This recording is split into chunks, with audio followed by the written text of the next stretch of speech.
Hi friends, మొదటిసారిగా my hub channel వీడియోస్ని వారు సబ్స్క్రైబ్ చేసుకోండి. కావాల్సిన ఇన్ఫర్మేషన్ కోసం కామెంట్లు తెలియపరచండి. అదేవిధంగా వీడియో నచ్చినట్లయితే లైక్ చేయండి అండ్ షేర్ చేయండి సార్. సో ఈ నెలలో అయితే 3 కీలక నోటిఫికేషన్లు అయితే విడుదలకు సిద్ధంగా ఉన్నాయండి. సో నోటిఫికేషన్లపై ప్రభుత్వం అయితే కసరత్తు చేస్తుంది. ఆ 3 నోటిఫికేషన్లు ఏంటో ఇప్పుడు చూసినట్లయితే ఫస్ట్ ఎఫ్బిఓ సంబంధించినటువంటి నోటిఫికేషన్ ఒకటి, నెక్స్ట్ గురుకులాలకు సంబంధించినటువంటి నోటిఫికేషన్, నెక్స్ట్ మూడవది వచ్చేసరికి అంగన్వాడీ సంబంధించినటువంటి నోటిఫికేషన్ అయితే విడుదలకు ప్రభుత్వం అయితే కసరత్తు చేస్తుంది. జాబ్ క్యాలెండర్ డిసెంబర్ నుంచి వరుస నోటిఫికేషన్ వచ్చే అవకాశం ఎక్కువ కనబడుతుంది సార్. ఆల్రెడీ మనకు 1 by 1 నోటిఫికేషన్ వస్తూనే ఉన్నాయి కదా. సో నిన్న రీసెంట్గానే మనకు ఆర్టీసీ సంబంధించినటువంటి దాదాపుగా 1743 పోస్టులతో నోటిఫికేషన్ అయితే ఇవ్వడం జరిగింది. కాబట్టి సో ఇప్పటి నుంచే ప్రభుత్వము ఈ యొక్క జాబ్ క్యాలెండర్ సంబంధించినటువంటి వరుస నోటిఫికేషన్ ఇవ్వాలనేసి కూడా భావించడం జరుగుతుంది సార్. సో ఈ తరుణంలో ఇక్కడ చూడవచ్చు సార్, గురుకులలో దాదాపుగా మైనారిటీ గురుకులలో 3488 ఉద్యోగాలు ఉన్నాయండి. సో ఆల్రెడీ దీనికి సంబంధించినటువంటి ఆర్థిక శాఖ కూడా ఆమోదించింది. కాబట్టి సో దాదాపుగా 24 రకాల పోస్టులు ఉన్నాయండి. దీంట్లో గురుకులలో 24 రకాల పోస్టులు వచ్చే అవకాశం ఎక్కువగా కనబడుతుంది సార్. సో వాళ్ళకి సంబంధించినటువంటి సర్వీసు, అదేవిధంగా వాళ్ళకి సంబంధించినటువంటి రెమ్యునరేషన్ ఫర్ మంత్, ఈచ్ మంత్లో ఎంత ఇవ్వాలి అనే దానిపైన కూడా ఇవ్వడం జరిగింది. అదేవిధంగా నెక్స్ట్ పోస్ట్ కనుక చూసుకున్నట్లయితే అంగన్వాడీ సంబంధించినటువంటి ఉద్యోగాలు దాదాపుగా 15,274 ఖాళీల భర్తీకి కసరత్తు చేస్తుందండి ప్రభుత్వం.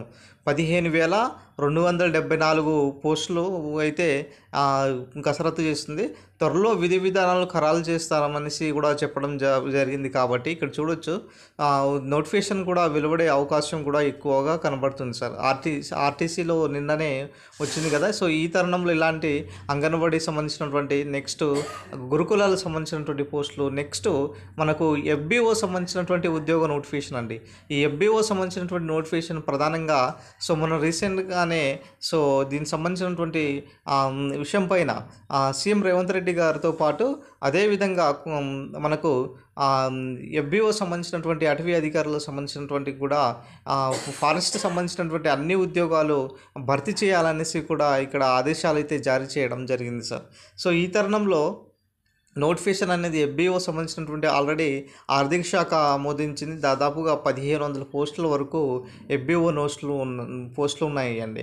అయితే మొత్తానికైతే దీనికి సంబంధించినటువంటి ఎగ్జామ్స్ మాత్రము ఇంటర్మీడియట్ లెవెల్లోనే ఉండబోతుందండి.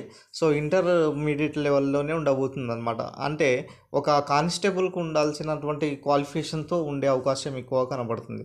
సో మనకు ఈ 2018లో ఈ యొక్క నోటిఫికేషన్ అయితే అప్పుడు వెలువడింది. అప్పటి నుంచి ఈ యొక్క నోటిఫికేషన్ అయితే ఇప్పటి వరకు రాలేదు. కాబట్టి ఖచ్చితంగా ఈ యొక్క నోటిఫికేషన్ విడుదల చేయాలనేసి కూడా ప్రభుత్వం భావిస్తుంది.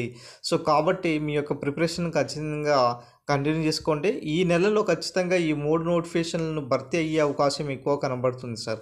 అదేవిధంగా డిసెంబర్ నుంచి వరుస నోటిఫికేషన్లు వచ్చే అవకాశం ఎక్కువ కనబడుతుంది అనేసి సో రీసెంట్గా మంత్రివర్యులు మనకు పొన్నం ప్రభాకర్ సార్ అయినా సరే, శ్రీధర్ బాబు సార్ అయినా సరే చెప్పడం జరిగింది. కాబట్టి సో నోటిఫికేషన్ల ప్రాసెస్ ఆల్రెడీ స్టార్ట్ అయింది. కాబట్టి మీ యొక్క ప్రిపరేషన్ను కంటిన్యూలో ఉంచుకోండి. ఖచ్చితంగా నోటిఫికేషన్లు అయితే యథావిధిగా వచ్చే అవకాశం ఎక్కువ కనబడుతుంది.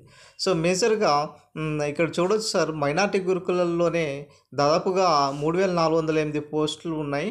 అటు మనకు నెక్స్ట్ అంగన్వాడీలో 15,000, దాదాపుగా 18,000 ఇక్కడే అవుతున్నాయండి. సో నెక్స్ట్ దాంట్లో ఒక 2,000 అనుకున్నా కూడా 20,000 ఉద్యోగాల వరకు వచ్చే అవకాశం ఎక్కువగా కనబడుతుందండి. సో ఇంకో విషయం ఏంటిదంటే సార్, ఎస్ఐ కానిస్టేబుల్ సంబంధించినటువంటి ఖాళీలు వచ్చినాయి కదా, మరి నోటిఫికేషన్ ఎప్పుడు ఉండబోతుంది సార్ అనేసి అడుగుతున్నారు. అయితే వాస్తవానికి జాబ్ క్యాలెండర్లోనే భాగంగా ఎస్ఐ కానిస్టేబుల్ నోటిఫికేషన్ కూడా ఇవ్వాలనేసి ప్రభుత్వం భావించింది. సో దాదాపుగా 12,453 పోస్టులతో ఎస్ఐ కానిస్టేబుల్ నోటిఫికేషన్ ఇప్పటికే ఖాళీగా ఉందనేసి సో ఇక్కడ శాంతి కుమారి కమిటీ దీనికి సంబంధించినటువంటి ఖాళీలను అయితే గుర్తించడం జరిగింది సార్. సో ఖచ్చితంగా ఎస్ఐ కానిస్టేబుల్ నోటిఫికేషన్ కూడా ఎక్కువగా పోస్టులతో వస్తుంది. కాబట్టి సో ఈసారి మాత్రం భారీ నోటిఫికేషన్ ఉండొచ్చు సార్. ఖచ్చితంగా మీ యొక్క ప్రిపరేషన్ కంటిన్యూ చేసుకోండి. సో ఇది ఈరోజు సంబంధించినటువంటి అప్డేట్. వీడియో నచ్చినట్లు లైక్ చేయండి, షేర్ చేయండి, సబ్స్క్రైబ్ చేసుకోండి ఫ్రెండ్స్.